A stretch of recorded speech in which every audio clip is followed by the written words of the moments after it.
Сакам да го кажам мојот проблем, бидејќи мислам дека и на друг ќе помогне, не само на мене. Јас кога се борам вистина за себе, но би сакала да биде од помош и за луѓе како мене. Прво и основно, секој човек е индивидуа за себе. Без разлика дали е со хендикеп или без, а посебно кој е со хендикеп. Дури двајца пациенти со иста диагноза немаат иста потреба. Зошто ова го велам? Значи, они кога кажуваат дека имаат протези и тие, тоа се протези кои се за сите, за возрастни, за повозрастни, за тинејџери, тоа е тоа што го нудат. За некој без една нога, за две, рехабилитацијата за сите иста 15 дена. Без разлика на возрастот, дали имате 15, 20 или 50 години. Протези кои би можеле да ви се возможат на сметка на фондот не се адекватни за вас? Вака сега, јас нема ништо да кажам што е адекватно за мене, би ги замолила они да кажат. Они појма немаат. Они не знаат, знаете зошто не знаат? Некој од вас да ги праша колку лица до сега обучиле со тие протези што они ги даваат. Дали тоа не значи дека они го оштетиле фондот? Бидејќи се користат тие протези, не се во корист на не ги ставаат, не му возможуваат нормално да функционираат тие лица. Нели? Оштетен е фондот за протезите мене што ми ги дале, дури ја не сум го ни оштетила, ја не земав оние, да речам, трајни. Моите се уште оние пробни, пошто видов дека со тоа нема разликата е само во бојата на пластиката.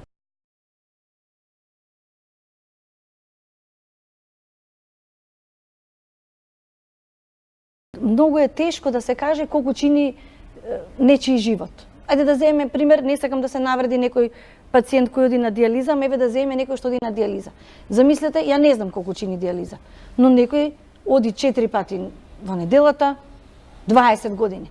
Се запрашал некој колку чини тоа? Не, мене не ме интересира. Мене ми е важно дека тој човек е жив. И фондот е должен да му овозможи на тој човек да може да функционира, се разбира. Така, овде станува збор за сума која фондот не ја одобрува за лекување во странство. Ама во ред, јас сумата воопшто не ја барам. Јас 2 години бев примерен пациент со голема волја да одам и барав да ме обучат. Еве резултатот кој е, се уште седам во количка. На сметка на тоа, јас сама си плаќам физиотерапевт дома. Мене ми следува само 2 пати годишно по 15 дена. Зошто не научиле никој да оди?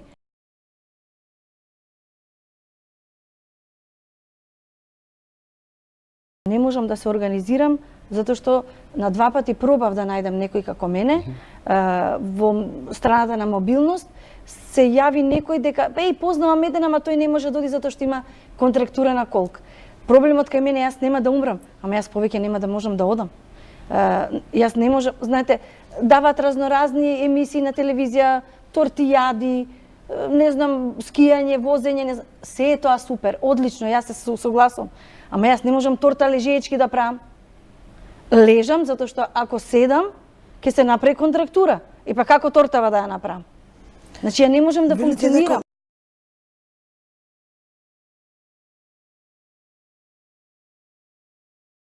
Било каде во било која земја пробуваат првен со класични протези. Но кога ќе видат дека тоа не функционира, ама имаат можност за проба, имаат можност за се, кај мене немаше можност за проба, тие се.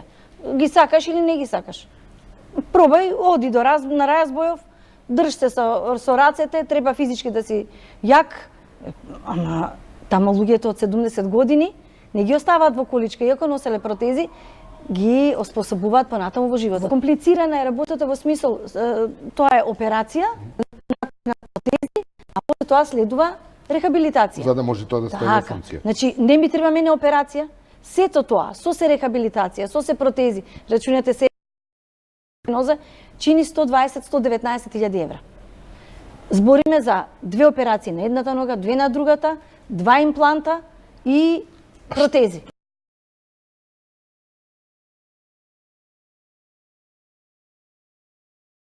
Затоа што ние сме мала држава.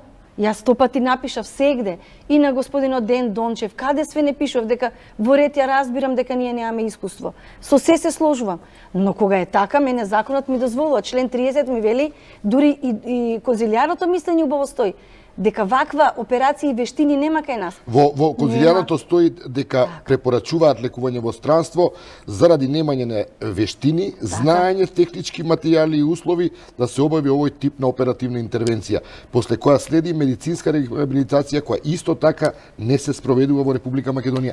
Зошто тогаш ви одбива фондот кога мислењето на конзилијарното мислење на лекарите тројца тука подпишани гледам. 5 со се директорот на цела клиника и на одделот ортопедија. 5.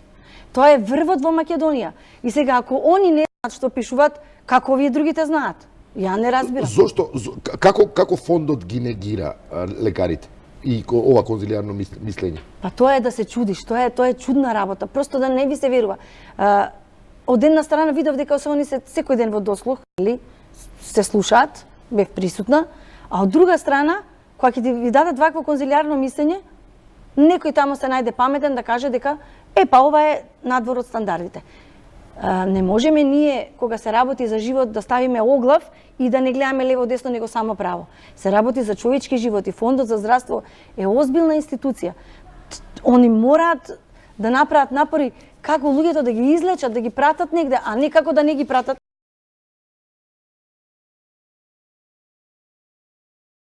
Ја искористам вашата ова ТВ куќа да направам еден апел и до председателот и до премиерот да се завземат за мојот случај и за министерот Венко Филипче. Јас не сум на 90 години, па ајде се уште малце, нели, за малку не и треба. Јас сакам да живеам. Сакам да функционирам, сакам да можам па и да допринесам. Јас ќе помагам. Јас сум човек кој не знае да седи. Ги молам, уште еднаш ги замолувам. Дали ако не бев нечија роднина, не ќе беше ова веќе одамна завршена.